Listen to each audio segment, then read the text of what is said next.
నమస్తే, welcome to ప్రగతి పదం. నేను మీ కేవి. తెలంగాణలో ఫోన్ ట్యాపింగ్ కేసులో మరో సంచలనం చోటు చేసుకుంది. ఈ కేసులో కీలక నిందితుడు మాజీ పోలీస్ అధికారి ప్రభాకర్ రావు చుట్టూ ఉచ్చు బిగిస్తోంది.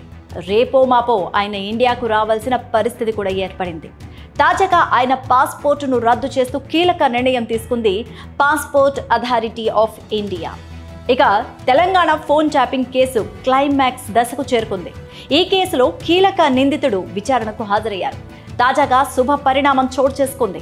మాజీ పోలీస్ అధికారి ప్రభాకర్ రావు పాస్పోర్ట్ రద్దు చేసింది పాస్పోర్ట్ అథారిటీ ఆఫ్ ఇండియా. ఈ విషయాన్ని హైదరాబాద్ పోలీసులకు వెల్లడించారు. కీలక నిందితుడి పాస్పోర్ట్ రద్దు కావడంతో అమెరికాలో ప్రభాకర్ రావుకు గ్రీన్ కార్డ్ నిరాకరించినట్టు కూడా సమాచారం. ఇక ట్రంప్ సర్కార్ వచ్చిన తర్వాత అమెరికాలో ఉన్న విదేశీయులను వెనక్కి పంపే ప్రయత్నాలు జోరందుకున్న విషయం మనందరికీ తెలిసిందే. ముఖ్యంగా 60 ఏళ్లు పైబడిన వారు ఎక్కువగా ఉన్నట్టు సమాచారం. వారిని ఎయిర్పోర్ట్లో అడ్డగించి సంతకాలు చేయించుకొని వెనక్కి పంపించేస్తున్నారట. ఇక ప్రభాకర్ రావు విషయానికి వద్దాం.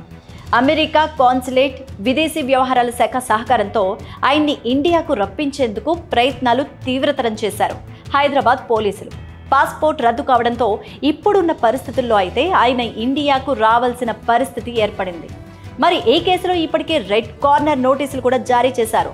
దీంతో ప్రభాకర్ రావు చుట్టూ ఉచ్చు బిగుస్తున్నట్టు అయింది.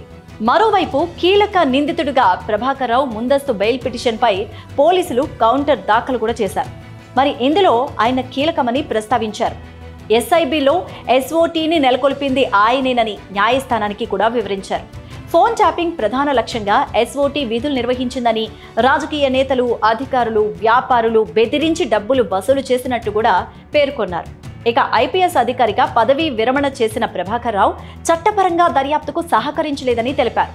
9 నెలలు గడిచినా తిరిగి ఇండియాకు రాలేదని పబ్లిక్ ప్రాసిక్యూటర్ కోర్టుకు వివరించారు. ఆయన వేసిన ముందస్తు బెయిల్ పిటిషన్ కొట్టేసి దర్యాప్తుకు సహకరించేలా ఆదేశాలు ఇవ్వాలంటూ కూడా విజ్ఞప్తి చేశారు. ఇంటర్పోల్ రెడ్ కార్నర్ నోటీసులు జారీ చేయడంతో న్యాయస్థానాన్ని ఆశ్రయించారు ప్రభాకర్ రావు.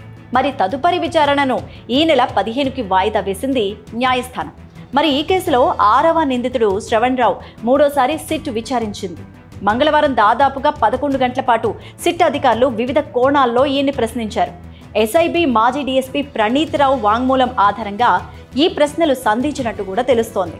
మరి ఓ ఛానల్ అధినేతగా వృత్తిపరమైన సమాచారం కోసం వెళ్లానని బదులిచ్చారట ఆయన. మరి తనకున్న పరిచయాలతో రాజకీయ, వ్యాపార రంగాలకు చెందిన వ్యక్తుల సమాచారం సేకరించి ఇవ్వడం పైన కూడా ఆయన్ని ప్రశ్నించారు. ఆనాటి ప్రతిపక్షానికి మద్దతుగా ఉన్న వారిని గుర్తించి ఆ వివరాలను ప్రణీత్కు ఇచ్చారని తెలుస్తోంది.